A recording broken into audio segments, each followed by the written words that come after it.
YCP పాలనలో 700 కోట్ల TDR బాండ్ల కుంభకోణంలో మాజీ ముఖ్యమంత్రి వైఎస్ జగన్మోహన్ రెడ్డి అసలు సూత్రధారి అని రాజమండ్రి సిటీ ఎమ్మెల్యే ఆదిరెడ్డి శ్రీనివాస్ ఆరోపించారు. ఈ స్కామ్ విషయంలో మాజీ మంత్రి కారుమూరి నాగేశ్వరరావు కీలక పాత్ర పోషించినప్పటికీ తెర వెనుక అసలు కథ నడిపింది జగన్ అనేది వాస్తవమన్నారు. టీడీఆర్ బాండ్ల స్కామ్పై సిఐడి విచారణ జరుగుతుందని అధికారులతో సహా దీనికి బాధ్యులైన వైసీపీ వారందరికీ శిక్ష తప్పదని అన్నారు. మంగళవారం రాజమండ్రి ప్రభుత్వ ఆసుపత్రి వద్ద ఎమ్మెల్యే ఆదిరెడ్డి మీడియాతో మాట్లాడుతూ టీడీఆర్ బాండ్ల దోషులను తమ ప్రభుత్వం వదిలే ప్రసక్తి లేదన్నారు. వైసీపీ ఎమ్మెల్సీ దువ్వాడ శ్రీనివాస్కు కుటుంబం పట్ల ఏమాత్రం గౌరవం ఉన్నా శాసనమండలి సభ్యత్వానికి రాజీనామా చేయాలని డిమాండ్ చేశారు. జగన్ రెడ్డి గౌరవంగా అతనితో రాజీనామా చేయించి ఇంటికి పంపాలని సూచించారు.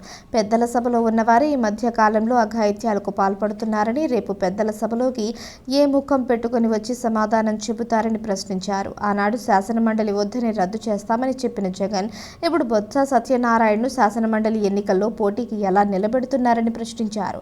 అగ్రిగోల్డ్ ఆస్తులను స్వాహా చేసిన కేసులో మాజీ మంత్రి జోగి రాజీవ్ ఏటు అని అగ్రిగోల్డ్ ఆస్తులు పందికొక్కుల్లా మేసేశారని మండిపడ్డారు. వైసీపీ వారిలో చాలా మంది 420లని ఆరోపించారు. వారు చేసిన అవినీతి వ్యవహారాలు ఒక్కొక్కటిగా బయటకు వస్తున్నాయని ఎమ్మెల్యే ఆదిరెడ్డి వాసు చెప్పారు. రాష్ట్ర కార్యదర్శి కాశీ నవీన్ కుమార్, టీడీపీ నాయకులు మరుకుర్తి రవి యాదవ్, మజ్జి రాంబాబు, కొయ్యల రమణ, కడలి రామకృష్ణ, కొత్తల వీరవెంకట రామకిషోర్, హరి బెనర్జీ, సలాది ఆనంద్, పోలాకి పరమేష్ తదితరులు పాల్గొన్నారు. ముమ్మాటికి ఇది జగన్మోహన్ రెడ్డి ఆయనే సూత్రధారి. టీడీఆర్ బాండ్ల కుంభకోణంలో ఆయనే సూత్రధారి. 700 కోట్లు స్కామ్ టీడీఆర్ బాండ్ల ద్వారా చేయగలిగారంటే ఒక మంత్రి, ముఖ్యమంత్రి తెలియకుండా జరిగిందంటారా? మాజీ మంత్రి మీరు నిర్ణయం తీసుకోండి అంటే వాళ్ళందరికీ చెప్పాం, ఇంత పెద్ద స్కామ్ అయ్యింది, దీని అంతటా కూడా విచారణ జరగాలి, జరిగిన తర్వాత సరైన సమయంలోనే వాళ్ళపైన చర్యలు తీసుకొని ప్రజలకు ఇబ్బందులు లేకుండా చేస్తామని ఎన్నికల ముందు హామీ ఇచ్చున్నాం ఎన్డీఏ కూటమి. నిన్ననే నారాయణ గారు చంద్రబాబు నాయుడు గారికి డీటెయిల్ రిపోర్ట్ ఇవ్వడం, టీడీఆర్ బాండ్లు గత ప్రభుత్వంలో జరిగిన తప్పులపైన సిఐడి వారిని ఇన్వెస్టిగేట్ చేయమని గౌరవ ముఖ్యమంత్రి గారు చెప్పడం జరిగింది. అగ్రిగోల్డ్ అంశం మీరు చూడండి, 2014-19లో అగ్రిగోల్డ్కి ఒక మాదిరి న్యాయం చేసిందంటే ఆనాడు తెలుగుదేశం పార్టీ, తెలుగుదేశం ప్రభుత్వం వాళ్ళ ఆస్తులన్నీ అటాచ్ చేస్తున్నాం.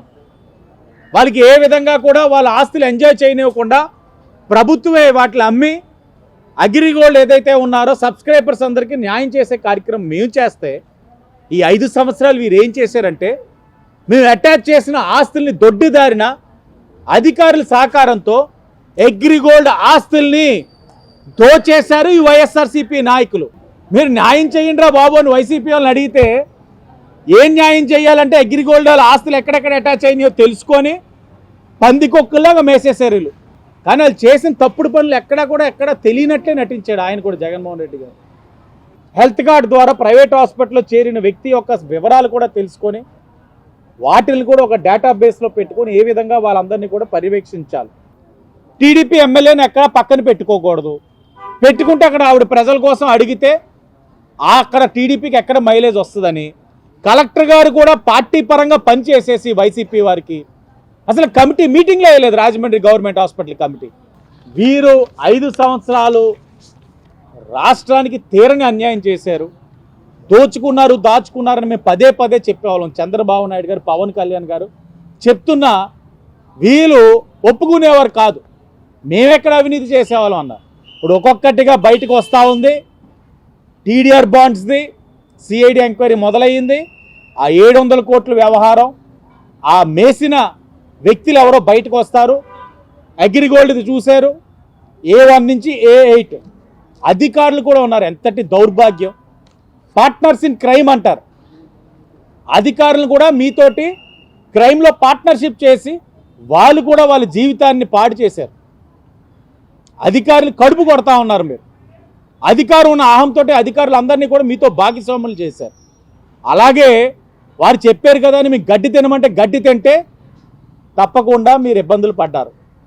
ఇప్పుడు మేము కూడా చెప్తా ఉన్నాం, ఎన్డీఏ కూటమిగా మేము కూడా మీకు చెప్తా ఉన్నాం అధికారులకి, మేము తప్పుడు పనులు చెప్పాం, చెప్పేది మంచి పనులే చెయ్యండి. తప్పుడు పనులు చెప్తే మీరు కూడా చెయ్యొద్దు, మేము చెప్పినా చెయ్యొద్దు. చెప్తా ఉన్నాం, అది మా పారదర్శకత.